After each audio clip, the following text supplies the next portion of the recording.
Qanaqa qilib SM sohasini noldan boshlash mumkin? Bilamiz, hozirgi paytda SM sohasi juda ham trendga chiqqan aktualniy sohalardan bittasi va talabgir bo'lgan, o'lmaydigan sohalardan bittasi deya olamiz. SM sohasi nima degan agar savol paydo bo'lgan bo'lsa, men o'z videolarimda bundan oldin video qilganman. Bemalol kirib, soha bilan tanishib chiqishingiz mumkin va undan keyin ushbu videoga albatta qaytib keling. Chunki biz ushbu videoda SM sohasini qanaqa qilib noldan boshlash haqida ketma-ket qadamma-qadam sizlar bilan ko'rib chiqamiz. Keling, buni o'z tajribam ko'rinishida aytib beraman, ya'ni qanaqa qilib boshlaganmiz va shu bilan birga sizlarga birma-bir maslahat berib ketaman. Shaxsan o'zim boshlayotganda xatoim nima bo'lgan, sohani aniq tushunmaganman va aniq bitta maqsadim bo'lmagan. Sizlarga maslahatim aniq bitta maqsad bilan boshlanglar. Agar sizga haqiqatda ushbu soha qiziq bo'lsa, shu Instagramlarda ishlash, telefonlarda onlayn mashg'ulot qilishlar sizga qiziq bo'lsa, ya'ni shu internet marketing sohasi qiziq bo'lsa, albatta maslahat beraman. Agar siz shunchaki pul uchun, bu sohada ko'p pul topsa bo'lar ekan, faqatgina shu uchun o'rganyapman desangiz, maslahat bermayman. Chunki ushbu sohada agar siz ishingizni yoqtirib, sevib, o'zingiz xohlab qilmasangiz, o'sha pulni topa olmaysiz. Majburiyat yuzasidan qilayotgan bo'lsangiz, siz bu sohani mutaxassis bo'la olmaysiz. Chunki shaxsan o'zimning yonimga juda ko'p insonlar keladi. Misol uchun otalari, onalari, misol uchun buvilari olib kelishadi. Bolamni o'ziga o'xshatib, mana shu sohada o'qiting, daromadga chiqaz bering deydi. Bola bechara misol tushunmaydi ham, men bu sohaga qiziqmayman deb turaveradi. U PUBG o'ynab yurgan bola bo'lsa, unga umuman bu sohani qizig'i yo'q misol uchun. Shunaqa holatda, majburiy holatda o'rganishni maslahat bermayman. Demak, birinchi navbatda biz avval qiziqishi, faoliyatimizni topib olamiz. Agar haqiqatda ushbu sohaga qiziqsangiz, boshlaymiz. Ikkinchisi endi albatta bilim olish, ushbu sohani o'rganish. Demak, siz nol bo'lsangiz, albatta siz o'zingizga ustoz tanlashingiz kerak. Lekin bilamiz, bu sohada o'rganish, bilim olish ko'p joylarda pulli. Agar pulingiz bo'lmasa, nima qilishingiz mumkin? Xavotirlanishga o'rin yo'q. Даже pulingiz bo'lmasa ham internetda juda ko'p ma'lumotlar, tekin kurslar bor. Ayniqsa agar siz til bilsangiz, ingliz tilini bilsangiz, juda ko'p tekin kurslar bor. Men даже описаниеda sizlarga yozib qoldiraman. Bemalol videodan keyin ko'rib, misol uchun o'rganishingiz mumkin. Ingliz tilida bepul kurslar tiqilib yotibdi. Даже rus tilida ham bepul kurslarni topishingiz mumkin. Har xil YouTube'larda kurslar bor, misol uchun qisqa videolar. Endi to'liq YouTube'dan o'rganasiz deya olmayman, chunki SM sohasi asosan tajriba asosida keladi. Uni siz albatta o'zingizga ustoz topib, ustoz bilan birgalikda o'rgansangiz, o'shanda yaxshiroq natija bo'ladi. Chunki mana shaxsan o'zimdan kelib chiqib aytaman, SMda deyarli 99% narsa bu nazariyat emas, imенно praktika. Ya'ni praktikadan, hayotingizdan, tajribadan kelib chiqib, nimalarni qilib ko'rasiz, nima ishlaydi, nima ishlamaydi, buni sekin tajribada o'rganar ekansiz. Demak, mana o'zingiz uchun bilib oldinglar.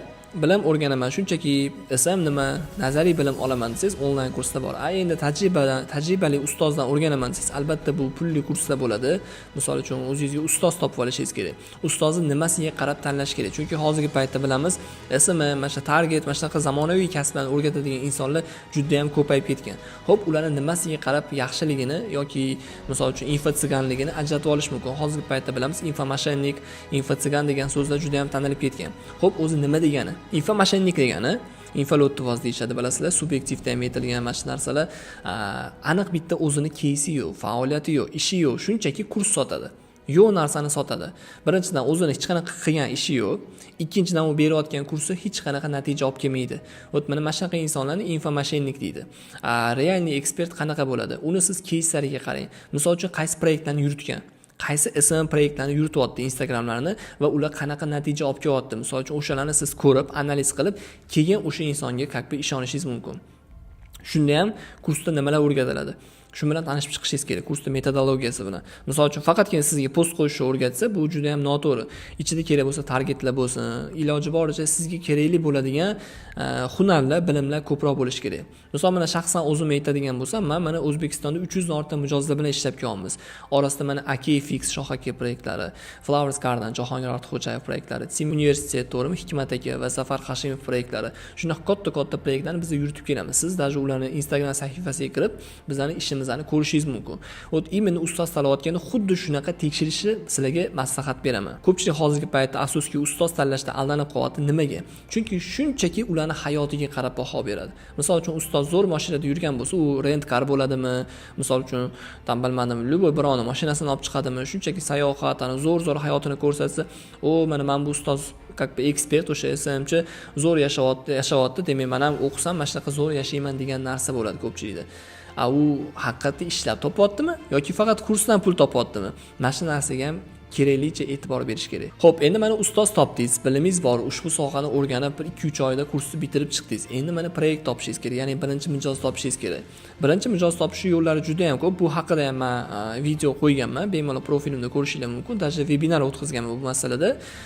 Mijoz topganingizdan keyin birinchi boshlayotganingizda oylik uchun qattiq kurashmanglar. Misol uchun menga $1000 bermasang ishlamayman, men zo'r SMchda o'qiganman deb kibirlanib ketib qolmanglar. Misol uchun kichkinaroq kompaniyalarda bo'lsa ham, kichkinaroq oylikki bo'lsa ham albatta ishlab ko'ring, chunki bu narsa sizga tajriba beradi. Shaxsan o'zim SM sohasini birinchi o'rganganimda Al-Fajr soatlar kompaniyasida ishlaganman. Soat sotadigan kompaniyada 1,5 million so'm oylikka ishlaganman. 1,5 million so'm oylikka ishlab, hozirgi paytda bitta proyektni biz $1,5 ming ga rivojlantiramiz. U necha barobar, mana 10 barobar misol uchun narximiz oshgan. Nimaga? Sababi tajriba oshgan. 300 dan ortiq mijozlar bilan ishladik, 6 yildan beri ishlab kelyapmiz, tajribaga yarasha narx belgilayapmiz. Endi o'rgangan inson bemalol misol uchun kichkinaroq narx aytishi mumkin. Shunaqa qilib sekin-sekin proyektlar soni ko'payadi, tajriba yig'asiz va narxingizni sekin-sekin oshiraverasiz. Va tajriba yig'ganingizdan keyin uje mana o'zingizga 4 ta 5 ta proyekt olasiz. Misol $500-600 dan ochsam, uje siz $2000-3000 topasiz. Xo'sh, bu narsa uje patologmi? Yo'q, bu narsa patolog emas. Agar siz jamoangizni kengaytirsangiz, agar o'zingiz bitta ishlasangiz, misol SMchi bo'lib, tajribalaringiz ko'p bo'lsa ham, oyiga maksimum $2000-3000 daromad topishingiz mumkin. Lekin jamoangizni kengaytiradigan bo'lsangiz, yangi insonlar qo'shadigan bo'lsangiz, sheriklar qo'shadigan bo'lsangiz, albatta daromadingiz juda cheksiz bo'lib ketadi. Misol shaxsan o'zim ham karantin paytida juda mijozlarim ko'payib ketib qolgan, maksimum 5 tagacha kuchim yetgan. 5 ta mijoz bilan bir vaqtda ishlashga. Hammasidan $500-600 dan olardim. O'rtacha $2,5-3,000 daromad topganman va birinchi o'zimning Nexus 3 mashinamni ham aynan karantinda sotib olganman. Hozirgi paytda mana BMW olganman. Nimaga? Sababi jamoamni kattalashtirganman. Hozirgi paytda 50 ta mijoz bilan ishlayman. 50 ta mijozni men o'zim bitta boshqara olmasdim. O'zimga jamoa yig'ganman, bolalar olganman, shogirdlarim o'qitganman va ularga ham proyektlar berganman. 50 ta proyektda mana 15 kishi bu jamoa bo'lib boshqarib kelyapmiz. O'shaning uchun bizda yangi proyektlar qo'shilaveradi va daromad ham cheksiz ko'payib ketaveradi. O'shaning uchun sizlarga maslahatim, bitta joyda to'xtab qolmanglar. O'sha tajriba yig'ganingizdan keyin jamoani kengaytirishni ham albatta o'rganib ko'ringlar. Mana sizlarga o'zimning tajribam ko'rinishda, juda ham qisqacha ko'rinishda video qilib berdim. Albatta, ushbu sohaga qiziqishinglar bo'lsa, hozirdan boshlanglar, chunki hozirdan ko'ra ertaroq vaqt yo'q. Ertaga uje kech bo'lishi mumkin.